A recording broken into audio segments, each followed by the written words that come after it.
Halo teman-teman semua, gimana kabarnya? Semoga dalam kondisi sehat selalu dan dimudahkan rezekinya.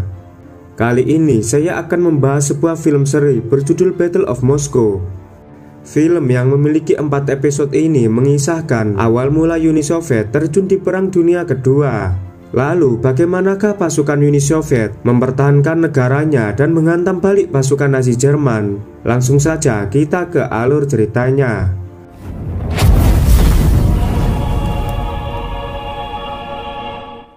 Film berawal di bulan September 1938.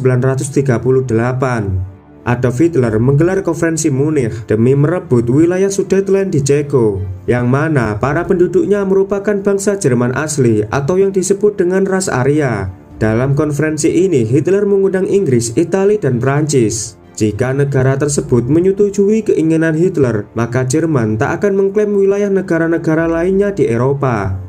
Prancis dan Inggris yang khawatir dengan kekuatan Jerman saat ini, mereka pun setuju menyerahkan wilayah Sudetenland kepada Jerman. Namun pada akhirnya Adolf Hitler malah melanggar perjanjian konferensi Munich. Di bulan Maret 1939, Hitler mengerahkan pasukan Wehrmacht dengan 62 divisi tentara dan 2.800 tank Panzer untuk menyerang Ceko dan juga Polandia. Dengan kekuatan militernya, Jerman dengan cepat menginvasi negara-negara Eropa seperti Denmark, Norwegia, dan juga Belanda. Bahkan Prancis yang merupakan anggota konferensi Munich juga tak luput dari Blitzkrieg Jerman. Pada tanggal 31 Juli 1940, Adolf Hitler mengadakan pertemuan penting dengan para perwira tingginya di kota Berghof. Setelah kemenangan besar di Eropa, Jerman kini memiliki tambahan 142 divisi tentara yang berasal dari negara-negara ditaklukkan Jerman. Namun hal itu belum membuat Adolf Hitler puas. Ia berambisi menyerang negara besar yang jauh di timur sana, yaitu Uni Soviet. Hitler memerintahkan para pejabat tinggi militernya untuk mempersiapkan operasi militer Uni Soviet dalam waktu 5 bulan. Pada tanggal 18 Desember 1940, Hitler mengadakan rapat untuk membuat rencana menyerang Uni Soviet yang disebut dengan Operasi Barbarossa. Dalam operasi ini, Jerman akan menggunakan strategi Blitzkrieg, yaitu sebuah serangan sangat cepat dalam skala besar.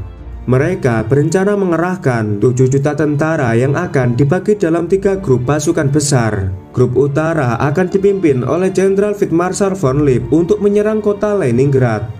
Grup tengah dipimpin oleh Jenderal Feder von Bock. Grup ini menjadi pasukan pendukung dan melakukan penyerangan ke kota Brest serta Belostok. Sedangkan grup selatan dipimpin oleh Jenderal von Rundstedt yang akan menyerang wilayah Ukraina. Untuk mendukung operasi Barbarossa, Jerman telah menyiapkan 190 divisi dan 4.000 tank. Dari Jerman kita menuju kota Moskow. Pemimpin Soviet yaitu Joseph Stalin mengadakan pertemuan dengan para petinggi militer setelah mengetahui Jerman melanggar konferensi Munich dan menaklukkan negara-negara Eropa. Sebenarnya Stalin tak pernah mempercayai orang seperti Hitler yang saat ini juga melakukan perjanjian non-agresi dengan Uni Soviet. Stalin berencana melakukan latihan perang besar-besaran di perbatasan barat. Menurut Stalin, pertahanan mereka paling lemah berada di Ukraina yang memiliki sumber daya alam seperti minyak bumi dan batu bara. Jika Ukraina berhasil dikuasai Jerman, maka Uni Soviet akan mengalami kerugian besar. Badan Intelijen Uni Soviet langsung mengerahkan anggotanya untuk mencari informasi tentang rencana Jerman. Pada tanggal 21 Mei 1940, seorang intelijen Uni Soviet yang bernama Richard mendapat informasi rahasia dari seorang kolonel Luftwaffe yang sedang mabuk. Kolonel itu mengatakan kalau Hitler telah menyiapkan pasukannya untuk melakukan serangan besar-besaran ke Uni Soviet yang hanya tinggal menunggu hari. Richard pun segera mengirim berita itu ke Moskow. Tapi Stalin masih diliputi keraguan apakah Hitler benar-benar menginvasi mereka. Seorang jenderal yang bernama Georgy Zhukov tak peduli mana yang benar, karena yang menjadi perhatiannya adalah memperkuat pertahanan Soviet di perbatasan barat. Adegan kembali ke Jerman. Jenderal Kesselring menjelaskan strategi Luftwaffe. Ia menargetkan bandara-bandara di perbatasan barat Uni Soviet. Ia juga menyiapkan pasukan khusus yang menyamar menjadi tentara Soviet. Mereka akan diangkut dengan kereta batu bara untuk menyusup dan akan membuat serangan kejutan. Pada tanggal 21 Juni 1940, pasukan Hans Guderian telah tiba di dekat perbatasan barat Uni Soviet dengan mengerahkan detasemen satuan panser bawah air. Namun ada seorang tentara Jerman yang membelot dan melarikan diri. Sesampainya di perbatasan, dia bertemu dengan tentara merah dan mengaku berhaluan komunis. Zhukov yang mendengar kabar itu segera melaporkannya kepada Stalin. Tentara Jerman itu memberitahu bahwa Adolf Hitler sudah menyiapkan serangan untuk menyerbu Uni Soviet. Namun Stalin malah tidak mempercayai kabar tersebut karena ia curiga kalau sersan Jerman itu adalah mata-mata untuk menipu militer Uni Soviet. Sedangkan kereta yang membawa pasukan Nazi sudah sampai di kota Brest, Belarusia.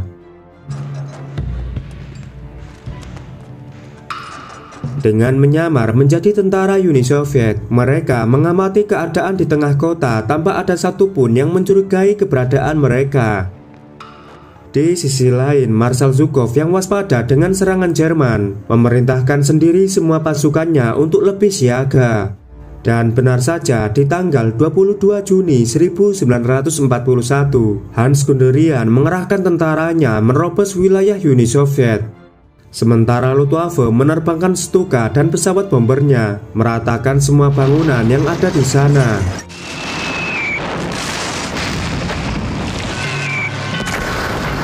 Di tengah kepanikan, Mayor Gravilov yang sebagai komandan memerintahkan semua tentara mempersenjatai diri dan bertempur sampai titik darah penghabisan.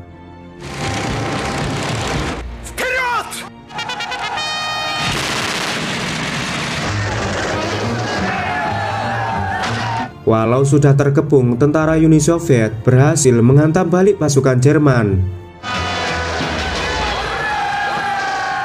Namun tiba-tiba puluhan tank panzer bawah air bergerak dari dasar sungai.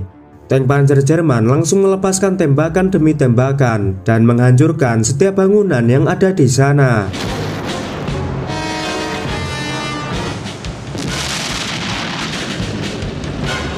Akhirnya pasukan Jerman berhasil menduduki kota Brest, sementara warganya telah mengungsi menyelamatkan diri. Di sisi lain, duta besar Jerman yang bernama Schulenburg menemui Menteri Luar Negeri Uni Soviet. Schulenburg lalu menyerahkan memorandum Hitler yang mengajak Soviet untuk berperang. Ia mengaku sangat malu dan bersedih dengan keputusan Hitler. Beberapa saat kemudian, Stalin mengumumkan jika negeri mereka telah diserbu oleh Jerman. Mendengar kabar itu, semua warga langsung panik, lalu bergegas pulang kembali ke rumah masing-masing. Pada tanggal 22 Juni 1941, pasukan Jerman telah memporak-porandakan kota Minsk, sementara warganya telah mengungsi menyelamatkan diri. Di markas militer Soviet, Jenderal Kopet diperintahkan untuk menghancurkan tank-tank Jerman. Jenderal Kopet melaporkan kalau dirinya sudah tak memiliki pesawat tempur lagi karena ratusan pesawat Vektornya telah dihancurkan oleh serangan udara Jerman. Dalam kondisi seperti ini, angkatan udara Uni Soviet di wilayah barat sudah tak berdaya. Georgy Zhukov lalu diperintahkan Stalin menuju ke markas besar Uni Soviet di front barat daya.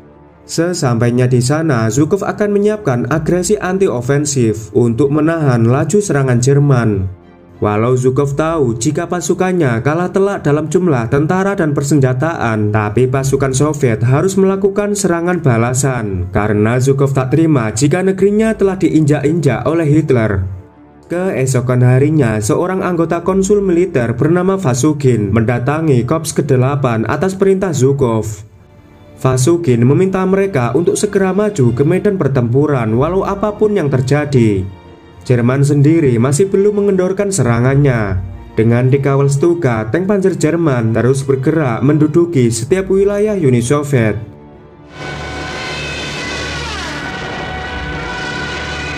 Sampai akhirnya pasukan Soviet memaksakan untuk terjun ke medan pertempuran.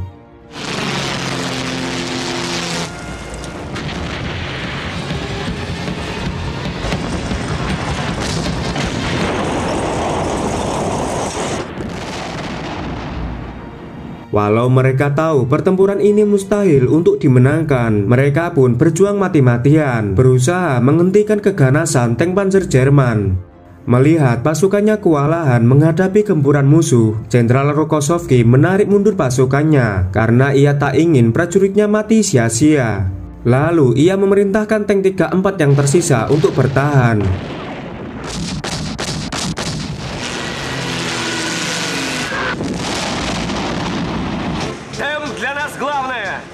Saat bala bantuan datang, pasukan Soviet menyerang balik pasukan Jerman.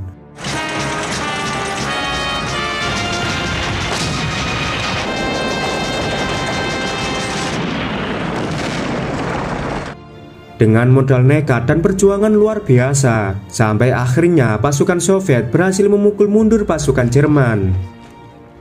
Georgy Zhukov segera menelpon Stalin dan ngasih tahu kemenangan Soviet dalam pertempuran tersebut. Meski mendapat kabar gembira, rupanya Stalin belum puas karena pasukan Jerman berhasil menaklukkan wilayah Soviet di perbatasan lainnya. Lalu Stalin memerintahkan Zhukov kembali terbang ke Moskow untuk membuat strategi perang dalam menghentikan serangan Jerman. Dan episode pertama pun selesai. Terima kasih buat teman-teman semua yang sudah menonton film ini sampai selesai. Jangan lupa klik tombol like, subscribe, dan nyalakan notifikasinya. Kalau sudah, saya ucapkan terima kasih. Sampai jumpa di episode selanjutnya.